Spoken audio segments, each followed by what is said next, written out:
جو ہے نا لی گئی۔ سرکار جب صفا کی پہاڑی پر جو ہے نا بیعت لے رہے تھے تو نیچے انصار بھی بیٹھے ہوئے تھے، مدینے کے انصار بھی بیٹھے ہوئے تھے۔ اب وہ لوگ آپس میں تبصرہ کر رہے تھے۔ اب سرکار اپنا جو وطن ہے جہاں سرکار جو ہے نا پیدا ہوئے تھے، جو مکہ ہے، سرکار مکہ تو فتح ہو گیا ہے، اب سرکار جو ہے نا اب ہم کو چھوڑ دیں گے، اب سرکار مکے میں ہی رہیں گے اور ہم مدینے میں سرکار کے دیدار سے کیا ہو جائیں گے محروم رہ جائیں گے۔ یہ انصار آپس میں ایک دوسرے کے ساتھ جو ہے نا ایک بڑے درد مندانہ انداز میں، درد بھرے انداز میں تبصرہ کر رہے تھے۔ اب سرکار ہم سے جدا ہو جائے گے، اب سرکار یہی رہیں گے۔ تو وہی یہ گفتگو ہو رہی تھی، ادھر وہی نازل ہوئی اور سرکار دو عالم صلی اللہ علیہ وسلم کو اللہ رب العزت نے ان کے جذبات سے جو ہے نا واقف کروا دیا۔ سرکار ان کی طرف متوجہ ہو کر جو ہے نا فرمائے کہ اے انصارو، اے انصاریو، تمہیں فکر کرنے کی ضرورت نہیں ہے، میں یہاں رہنے والا نہیں ہوں، تمہاری زندگی میری زندگی ہے، تمہاری موت میری موت ہے، میں یہاں رہنے والا نہیں ہوں۔ جب جو ہے نا انصار نے یہ بات سنی سرکار کی تو اس طرح خوش ہو گئے کہ آنکھوں سے خوشی کے آنسو رواں ہونے لگے اور کہا کہ یا رسول اللہ، آپ کے غلام آپ پر کائنات کی ہر چیز فدا کر سکتے ہیں، لیکن آپ کے معاملے میں بڑے بخیل اور کنجوس ہیں، آپ کو قربان نہیں کر سکتے، آپ کو نہیں چھوڑ سکتے۔ ہم یہ سمجھ رہے تھے کہ کہیں یہ شمع جس کے ہم پروانے ہیں ہماری محفل سے اٹھا لی جائے گی اور مکے میں روشن کر دی جائے گی، لیکن آپ کے اس قول نے ہمیں یہ ہمت دی ہے کہ آج اس سے بڑھ کر ہمارے لیے کوئی خوشی کی بات نہیں ہے، ہم دنیا کی ہر چیز کو قربان کر سکتے ہیں، لیکن آپ کو چھوڑنے کے معاملے میں ہم بڑے کنجوس اور بخیل ہیں۔ تو اس کے بعد جو ہے سرکار دو عالم صلی اللہ علیہ وسلم نے مردوں سے بھی بیعت لی اور عورتوں سے بھی بیعت لی۔ مردوں سے بیعت لینے کا طریقہ تو ہاتھ میں ہاتھ دے کر تھا، لیکن سرکار دو عالم صلی اللہ علیہ وسلم جب بھی بیعت لیتے تو آپ کا طریقہ کار کبھی کسی عورت کے ہاتھ کو آپ نے جو ہے نا مس نہیں فرمایا، بلکہ جو ہے نا آپ نے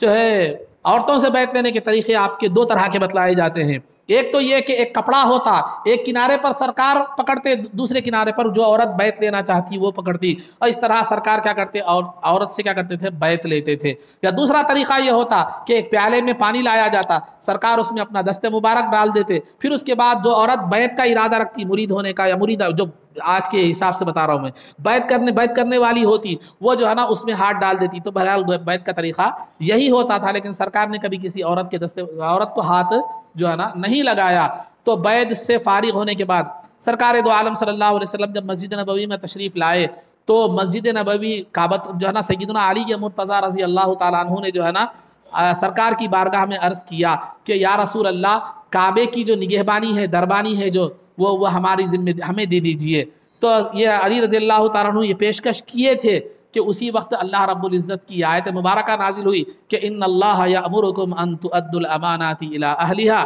کہ اللہ تمہیں حکم دیتا ہے کہ امانتوں کو امانت داروں کے حوالے کر دو۔ تو سرکار نے عثمان بن طلحہ کو بلا کر ان سے جن سے کعبے کی چابی لی تھی، جو کعبے کے دربان تھے، کہا کر ان کو چابی حوالے کر کے فرمایا جاؤ، تمہاری اولاد میں ہمیشہ یہ چابی رہے گی۔ اس کے بعد سرکار دو عالم صلی اللہ علیہ وسلم 15 دن مکے میں قیام فرمائے۔ اس کے بعد جب مکے سے تشریف لے جانے لگے تو عتاب بن اسید جو اسی وقت ایمان لائے تھے رضی اللہ تعالیٰ عنہ، ان کو جو ہے نا مکے کا حاکم اور گورنر مقرر فرمایا، اور وہ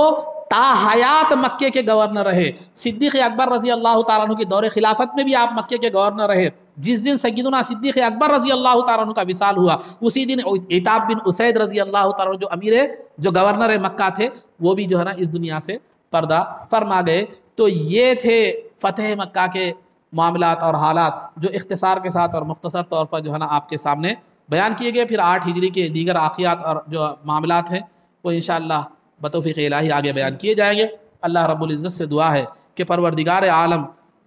سیرت مبارکہ کے تذکرے میں زبان و بیان کی کوتاہی اگر ہوئی تو مولا اپنے فضل سے سرکار کی رحمت کے طفیل میں معاف فرما۔ اے اللہ، سرکار دو عالم صلی اللہ علیہ وسلم کی سیرت سننے اور سنانے اس کو ہمارے سننے اور سنانے کو قبول فرما، اور اس کو ہمارے لیے ذخیرہ آخرت اور ذریعہ نجات بنا۔ اے اللہ، سرکار دو عالم صلی اللہ علیہ وسلم کی سیرت مبارکہ کو اپنی زندگیوں میں جگہ دینے کی توفیق عطا فرما، عزت و عافیت کی زندگی دے اور ایمان پر ہمارا خاتمہ فرما، قبر میں دیدار رسول سے بہرور فرما، حشر میں سرکار دو عالم صلی اللہ علیہ وسلم کے قدموں میں ہمارا حشر فرما، آپ کی شفاعت عظمیٰ سے ہم کو بہرور فرما۔ آپ کے دست مبارک سے جام کوثر پینا نصیب فرما، جنت میں آپ کی غلامی معیت اور رفاقت نصیب فرما۔ صلی اللہ تعالی وسلم علی خیر خلقہ سیدنا محمد و آلہ و صحبہ اجمعین برحمتک یا ارحم الراحمین والحمد للہ رب العالمین۔